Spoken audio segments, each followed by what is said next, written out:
इनहराफ नहीं करते थे। यही बात जो है हमारे डेली बेसिस पे आने वाले जो गेस्ट हैं वो ये बात कहना नहीं भूलते। जनाब he was the man of principles और अपने उसूलों से इनहराफ नहीं करते। बहुत बड़ी क्वालिटी कायद आज़म की ये थी। मज़ीद कुछ क्वालिटीज़ कायद आज़म की जानने के लिए बढ़ते हैं नईम साहब के जानिब पर। जानेंगे कि एक हमारे पास वो जनरेशन मौजूद है जिन्होंने कायद को करीब से देखा, अपनी आंखों से देखा, वो जानते हैं उनको बहुत अच्छे तरीके से। और नईम साहब उस जनरेशन से ताल्लुक़ रखते हैं जिन्होंने सिर्फ सुना, पढ़ा, ऑब्ज़र्व किया और फिर उनको अपने अंदर और अपनी किताबों में समोया।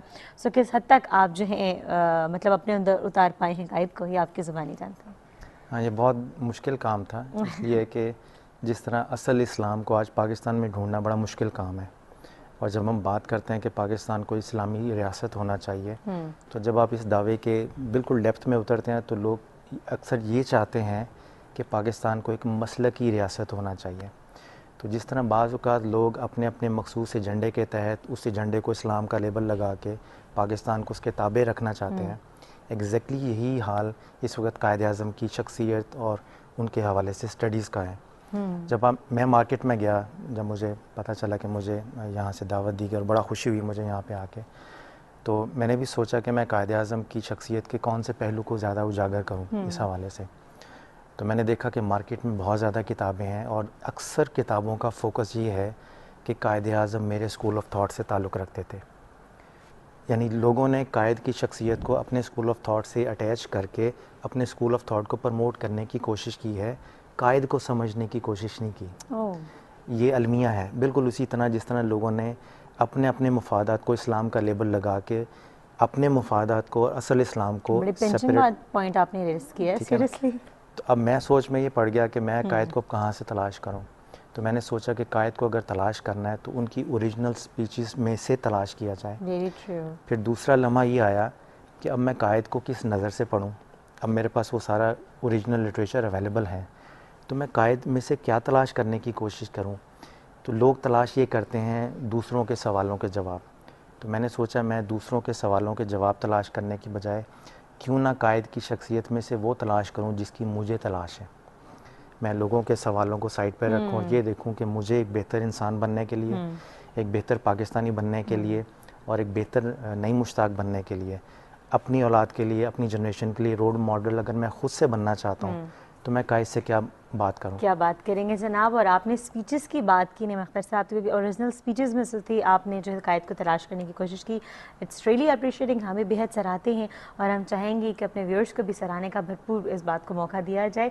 सो जनाब आपके लिए सच सवेरा के तवस्सुक से कायद आज़म की एक स्पीच हम आपके नाम करने लगे हैं जो कि अक्टूबर 1947 को उन्होंने की थी।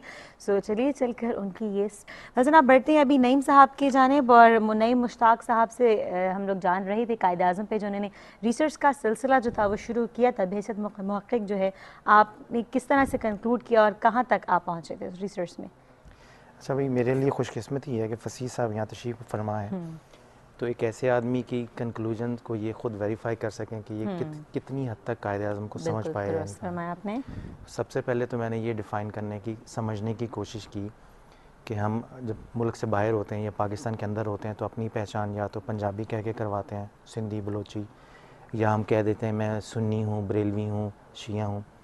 तो अगर मैं इन सारी पहचानों को पाकिस्तान की पहचान के ताबे कर दूँ, अगर मैं ये कहूँ कि मैं एक पाकिस्तानी हूँ, तो पाकिस्तानी होने का मतलब क्या है, ये तो पहले मैंने डिफ़ाइन करने की कोशिश की।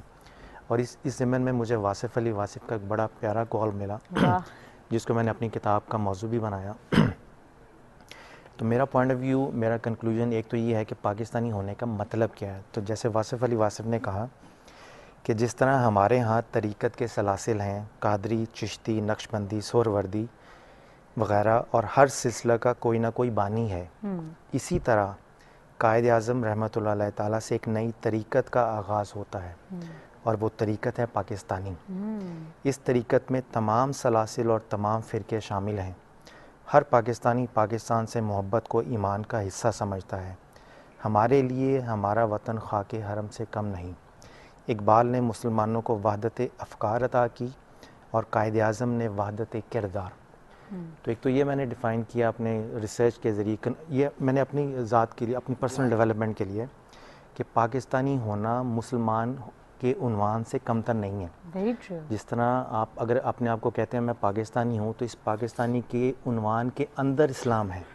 वाह, बहुत ये खूबसूरत इस्लाम से तशरीह। ये बहुत अच्छा। कुछ डिफरेंट नहीं है। हाँ, क्योंकि पाकिस्तान इस्लाम के नाम पर हासिल किया था, तो पाकिस्तानी क्या है, एक मुसलमान एक अंदर से जो है पाकिस्तानी, इस्लाम पाकिस्तानी की रूह होना है या उसमें, मुसलमान होना मुतजाद चीज़ें नहीं है, नहीं एक है। ही हकीकत के दो वाह, मुख्तलिफ नाम हैं। एक पाकिस्तानी की इससे खूबसूरत तशरीह मुझे तो सुनने को नहीं मिला आज से पहले। दूसरी बात मैंने वासिफ अली ये वासिफ, हालांकि one of my also favourites, लेकिन ये मुझे भी उनके पढ़ने का इत्तेफाक नहीं हुआ। और दूसरी बात जो मैंने कायद आज़म को स्टडी किया, तो मैंने ये कायद आज़म से पूछा थ्रू हिज स्पीचेस कि मुझे ये बताइए कि आप कैसा पाकिस्तानी चाहते हैं पाकिस्तान के अंदर, वाह, वो कौन सा पाकिस्तानी है जिसको आप पसंद करते हैं। अभी तो वैरायटी है ना मुख्तलिफ हाँ, पाकिस्तानियों की।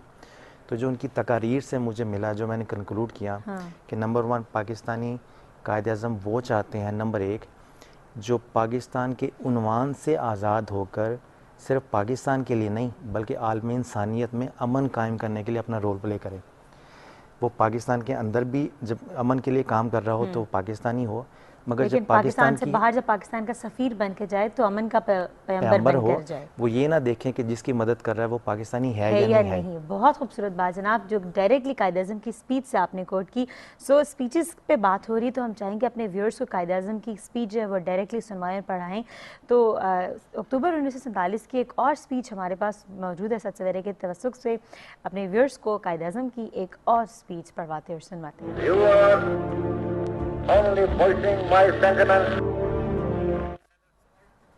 वेल व्यूअर्स, स्पीच आपको कुछ ही देर में बताएंगे, उस भी दिखाएंगे भी। कायद आज़म की अपनी एक बहुत खूबसूरत जो कर्जदार आवाज़ है, उसमें डेफिनेटली नईम साहब से हम कुछ और पॉइंट्स स्पीच के हवाले से जानना चाहेंगे। एक तो कायद आज़म ने कहा जनाब कि पाकिस्तानी अमन का पैगंबर हो, कुछ और पॉइंट्स आपसे जानना चाहेंगे। दूसरी चीज़ ये होगी कि कायद आज़म ने ये चाहते हैं कि वो जिस पाकिस्तानी को पसंद करते हैं वो जमहूरियत पसंद हो, यानी वो जमहूरियत को पसंद करे ठीक ठीक। और पाकिस्तान में जमहूरियत के लिए काम करे। अब सवाल ये पैदा होता है कि कौन सी वाली जमहूरियत? हमारे जिस तरह पाकिस्तानी के बहुत सारे रंग हैं, पाकिस्तानी में इस तरह जमहूरियत के भी बहुत रंग हैं। एग्जैक्टली। तो कायद आज़म के इंटरव्यूज़ में एक सहाफ़ी ने आपसे सवाल किया कि पाकिस्तान को आप दीनी स्टेट चाहते हैं या लादीनी स्टेट? तो कायद आज़म के जवाब में ये लफ्ज़ लिखा हुआ है कि क्या अहमकाना सवाल है। उन्होंने कहा हम उस जमहूरियत पर बिलीव करते हैं जो हमने 1300 साल पहले पढ़ी थी। ये वो जमहूरियत है, ये वो इस्लाम के अंदर भी एक सेकुलरिज़म है जो इस्लाम कुरान और सुन्नत के दायरे के अंदर है। तो सेकुलरिज़म जब कुरान और सुन्नत के दायरे के अंदर रहेगा तो उसमें सारे महफूज रहेंगे, सारे पुरअमन रहेंगे। हम प्रॉब्लम पाकिस्तान में ये है ज़ाहिर घर से जब बाहर निकलते हैं। हाँ एग्जैक्टली। तो दूसरा जो चीज़ पाकिस्तानी में देखना चाहते हैं कायद, वो ये है कि वो जमहूरियत पसंद हो। तीसरी बड़ी इंपॉर्टेंट बात जो आज के हालात से रेलेवेंट है, आपने देखा होगा कई छोटे छोटे इंतहा पसंद दहशतगर्द ग्रुप हैं जो असला लेके कॉन्स्टिट्यूशन को नहीं मानते, पाकिस्तान को नहीं मानते, हुकूमत को चैलेंज करते हैं। तो कायद आज़म ने ये फरमाया था अपनी तकारीर में कि मेरा पाकिस्तानी, असल पाकिस्तानी जो होगा वो एस्टेब्लिश्ड गवर्नमेंट के ताबे होगा। वो छोटी छोटी हुकूमतों यानी दहशतगर्दाना ग्रुप्स के साथ, इंतहा पसंदाना ग्रुप के साथ असले की बुनियाद पर बरसरे पैकार नहीं होगा हुकूमत के साथ। वो अगर अपने हकूक़ की जंग लड़ना चाहता है तो जमहूरी तरीके से लड़ेगा। वो अपनी आवाज़ उठाना चाहता है, अलग नहीं बनाएगा, क्योंकि ये सारी चीज़ें मिलके पाकिस्तान की इज्तिमाई क़ुव्वत को कमज़ोर करेंगी। तो ये कायद नहीं चाहते थे।